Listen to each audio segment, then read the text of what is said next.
একদিন রোদ ওঠার পর আবারও থেমে থেমে ভারী বৃষ্টি হাওর অঞ্চলে। কয়েকটি জেলায় ডুবেছে হাওরের নতুন নতুন এলাকা। শ্রমিক সংকটে ডুবে থাকা ধান ঘরে তুলতে পারছেন না কৃষক।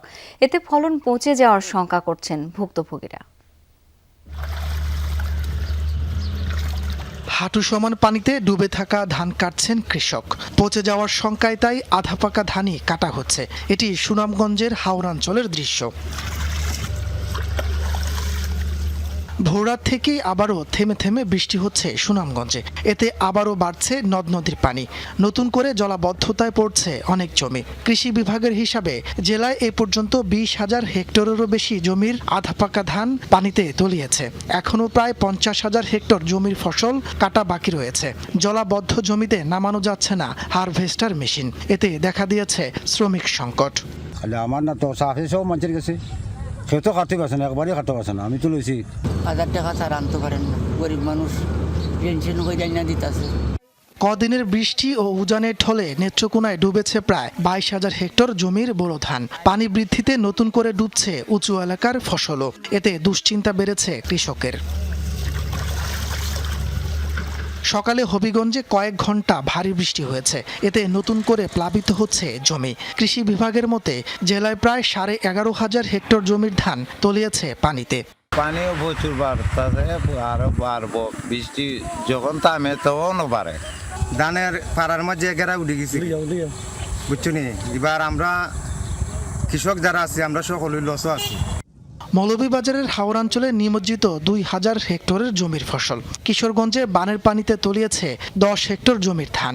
জেলাতেও রয়েছে ধান কাটার শ্রমিকের সংকট। ফলন বাঁচাতে আপ্রাণ চেষ্টা করছেন চাষিরা। তবে বৈরী আবহাওয়ায় ধান শুকানো নিয়ে বিপাকে তারা। তাপস সরকার, যমুনা নিউজ। হাওর অঞ্চলের আরও খবর জেনে নেব। এই মুহূর্তে যেতে চাই সুনামগঞ্জের সোহানুর রহমান সোহানের কাছে।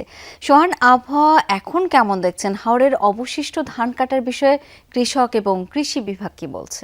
শাওন, আমি এখন প্রথমেই কিছু বলতে চাই না। প্রথমেই যে দৃশ্যটি দেখাতে চাই দর্শকদের, সেই দৃশ্য গত এক সপ্তাহ ধরে সুনামগঞ্জে দেখানো সম্ভব হচ্ছে না, কারণ গত এক সপ্তাহ ধরে রোদের দেখা পাচ্ছেন না সুনামগঞ্জের কৃষকেরা। আজকে রোদের দেখা পেয়েই কিষানীরা তারা যেই কর্মযোগ্যতা থাকে এই বৈশাখ মাসের শেষের দিকে, সেই কর্মযোগ্যতা তারা করছেন। কৃষক কিষানী ছেলে সন্তান সবাই নিয়ে যত তাড়াতাড়ি সম্ভব তারা দ্রুত চেষ্টা করছেন ধান শুকানোর, কারণ আগামী 3-4 দিনও সুনামগঞ্জে খুব একটা ভালো আবহাওয়া নেই।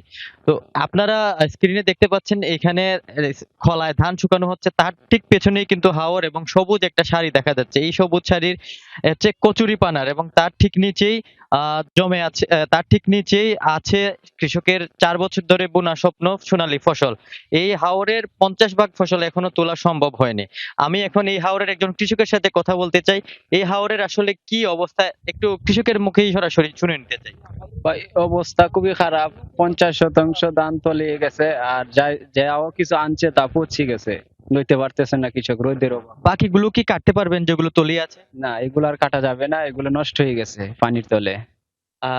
শাওন, আমরা শুনছিলাম কৃষকের মুখ থেকেই সরাসরি যে বাকি যে 50% ধান এই হাওরের এখন অবশিষ্ট আছে তা কিন্তু আর কর্তন করা যাবে না, কারণ পানির নিচে দীর্ঘদিন তলিয়ে থাকার ফলে সেই ধানগুলো নষ্ট হয়ে গেছে।